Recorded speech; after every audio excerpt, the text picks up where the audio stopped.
জিয়া পরীর কথা মতো সেই ফুলটা কাঁঠাল গাছের গোড়ায় রেখে দেয়। আর সাথে সাথে আশ্চর্যজনকভাবে কাঁঠাল গাছে নতুন নতুন ঈদের জামা চলে আসে। জিয়া, এই জিয়া, তুই জানিস আমার মা না এবছর ঈদে আমাকে অনেক সুন্দর সুন্দর নতুন জামা কিনে দিয়েছে। সবগুলো জামা দেখতে অনেক সুন্দর। হ্যাঁ রে জিয়া, তোর মাকে তোকে কি জামা কিনে দিয়েছে? ওকে আবার ওর মা কি জামা কিনে দিবে রে? ও তো গত বছর ঈদেও একটা জামা কিনেনি, পুরাতন জামা দিয়েই ঈদ করেছে, জানিস টুকি? আরে কি বলছিস তুই? পুরনো জামা দিয়ে কি কখনো ঈদ হয় নাকি?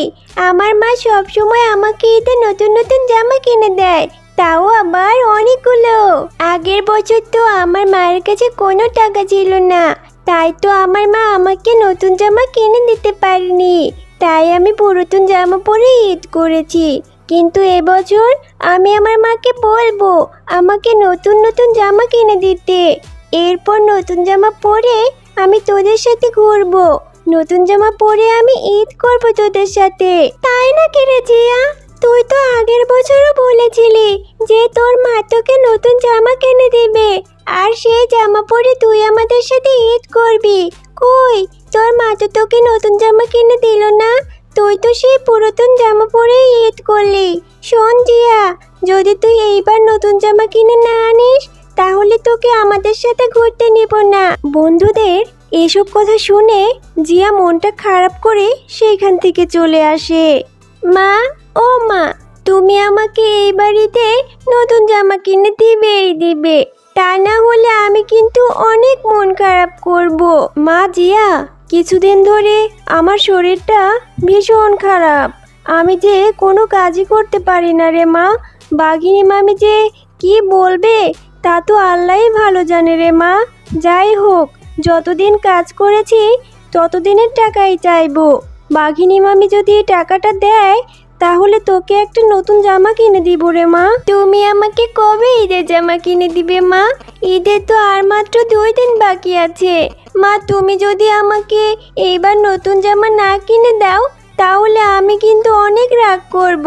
রাগ করে আমি বাড়ি ছেড়েই চলে যাব, আর কখনোই বাড়িতে আসবো না মা। মারে, তুই কষ্ট পাস না, আমি বাঘিনী মামির থেকে টাকাটা এনে তোকে নতুন জামা কিনে দিব।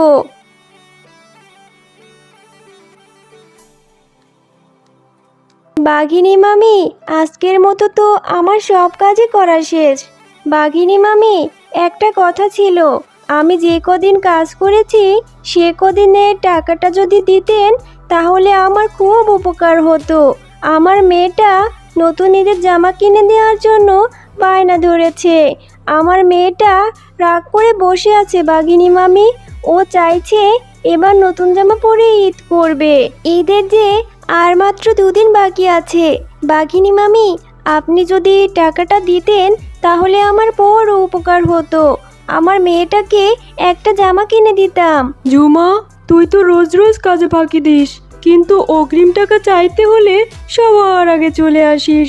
আজ কয়দিন পরে কাজে আসলি, আর কাজে আসতে না আসতেই টাকা চাইছিস?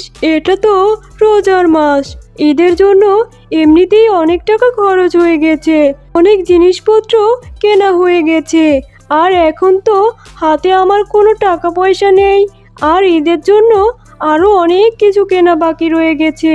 তুই আমার আশা ছেড়ে দে রে ঝুমা শিয়ালিনী, তুই আমার আশা ছেড়ে দে রে ঝুমা শিয়ালিনী। আমি তোকে কোনো টাকা পয়সা দিতে পারবো না। তুই যদি তোর মেয়েকে জামা কিনে দিতে চাস তাহলে অন্য কোথা থেকে ব্যবস্থা করে নে, আমি তোকে কোনোই টাকা দিতে পারবো না রে ঝুমা। বাঘিনী মামি, আপনি তো অনেক টাকার কেনাকাটা করেছেন, আর আমি তো সামান্য কিছু টাকাই চাইছি আপনার কাছে। এই টাকাটা আপনি আমাকে দিতে পারবেন না? বাঘিনী মামি, এই টাকাটা যদি আপনি আমাকে দেন তাহলে আমার অনেক উপকার হয়। ঝুমা, তুই এত কথা কেন বাড়াচ্ছিস বলতো? আমার টাকা আছে তাই আমি শপিং করেছি, তোর টাকা নেই তুই কেনাকাটা করবি না? এত শখ কেন তোর? গরিবের আবার এত শখ কিসের? হ্যাঁ, এখান থেকে চলে যা বলছি। আমার টাকাটা আমাকে দিন না বাঘিনী মামি। বললাম তো ঝুমা, আমার কাছে এখন কোনো টাকা নেই, সব টাকা শপিং করে শেষ হয়ে গিয়েছে। বাঘিনী মামি, আমি তো এমনি এমনি আপনার কাছে টাকাটা চাইছি না। আমি তো আমার কাজের টাকাটাই চেয়েছি। আমি তোকে এখন কোনোই টাকা দিতে পারবো না। এই মাসটা শেষ হলেই আমি তোকে টাকা দিব। এখন বাকি কাজগুলো করে এখান থেকে যা তো। মেয়েটাকে যে কথা দিয়ে এসেছি যে কাজ থেকে ফিরে মেয়েটাকে নতুন জামা কিনে দেব, কিন্তু বাঘিনী মামি তো আমাকে কোনোই টাকা দিল না। এবার আমি আমার মেয়েটাকে কি বলবো, কি জবাব দিব?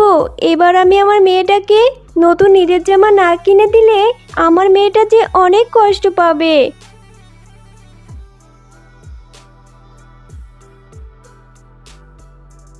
মা, তুমি চলে এসেছো? আমি তোমার জন্য কতক্ষণ ধরে অপেক্ষা করছিলাম। তুমি না বলেছিলে কাজ থেকে ফিরে এসে নতুন জামা কিনে দেবে? চলো মা, চলো এক্ষুনি আমরা নতুন জামা কিনতে যাই। মা রে, আমি যে বাঘিনী মামির কাছ থেকে একটা টাকাও পাইনি। আমি তোকে নতুন জামা কি করে কিনে দিব রে মা? তুই মন খারাপ করিস না মা, দেখি আমি অন্য কিছু একটার ব্যবস্থা করতে পারি কিনা। না মা, আমি তোমার কোনো কথাই শুনবো না। তুমি আগেরবারও আমাকে এই একই কথা বলেছিলে, কিন্তু তুমি আমাকে কোনো জামা কিনে দাওনি। এবারও তুমি কি আমার সাথে তাই করবে? আমি তোমার কোনো কথা শুনতে চাই না। তুমি আমাকে একটুও ভালোবাসো না। তোমার কাছে আমি কোনো কিছুই চাইলে তুমি আমাকে দিতে যাও না। আমার বন্ধুরা সবাই নতুন জামা কিনেছে, সবাই নতুন জামা পরে ঈদ করবে, শুধু আমিই কিনতে পারিনি। তারা অনেক আনন্দ করে ঈদ করবে, আর আমি ঈদ করতে পারবো না। আমি আর এই বাড়িতেই থাকবো না। আমি এক্ষুনি চলে যাচ্ছি এখান থেকে। এসব কথা বলে জিয়া মনটা খারাপ করে সেখান থেকে চলে যায়। আর মনটা খারাপ করে সে অনেক কষ্টে কাঁদতে থাকে। জিয়াকে কাঁদতে দেখে হঠাৎ করে সেখানে একটি পরী চলে আসে। কি হয়েছে ছোট্ট সোনামণি, তুমি এখানে বসে কান্না করছো কেন? কত ছোট তুমি, তাহলে তোমার কিসের এত কষ্ট? তুমি আমাকে বলো। এরপর জিয়া পরীটাকে সব ঘটনা খুলে বলে। ও, এই ব্যাপার। তুমি মন খারাপ করো না। এই নাও জাদুর ফুল। এই ফুলটা তুমি তোমাদের বাড়িতে উঠানে যে কাঁঠাল গাছটা রয়েছে সেই কাঁঠাল গাছের গোড়ায় রেখে দিবে। এরপর দেখবে তোমার মনের সব ইচ্ছা পূরণ হয়ে যাবে, তোমার সকল কষ্ট দূর হয়ে যাবে। এরপর জিয়া পরীর দেওয়া সেই জাদুর ফুলটা নিয়ে খুশি মনে বাড়িতে চলে আসে। আরে জিয়া, তুই কোথায় গিয়েছিলি মা? সেই যে রাগ করে চলে গেলি। এরপর তোকে আমি কত খুঁজেছি, তোকে তো কোথাও পেলাম না মা। তুই কোথায় গিয়েছিলি? আর হ্যাঁ, তোর হাতে ওটা কিসের ফুল? মা, এই ফুলটা না আমাকে একটা পরী দিয়েছে। পরীটা বলেছে যদি আমরা আমাদের কাঁঠাল গাছের গোড়ায় এই ফুলটা রেখে দেই তাহলে নাকি আমার মনের আশা পূরণ হয়ে যাবে মা। আরে জিয়া, তোর কি মাথা খারাপ হয়েছে নাকি? এইসব কি বলছিস? কোথা থেকে পরী আসলো? আর এটা কিসের ফুল? বাড়িতে গিয়ে জিয়া পরীর কথা মতো সেই ফুলটা কাঁঠাল গাছের গোড়ায় রেখে দেয়। আর সাথে সাথে আশ্চর্যজনকভাবে কাঁঠাল গাছে নতুন নতুন ঈদের জামা চলে আসে। দেখলি তো মা, পরী আমাকে ঠিকই বলেছিল। আর আমিও তোমাকে কোনো মিথ্যে কথা বলিনি। দেখো মা, দেখো আমাদের কাঁঠাল গাছে কত সুন্দর সুন্দর ঈদের জামা চলে এসেছে। আরে তাই তো দেখছি, এটা তো অনেক আশ্চর্যের ব্যাপার।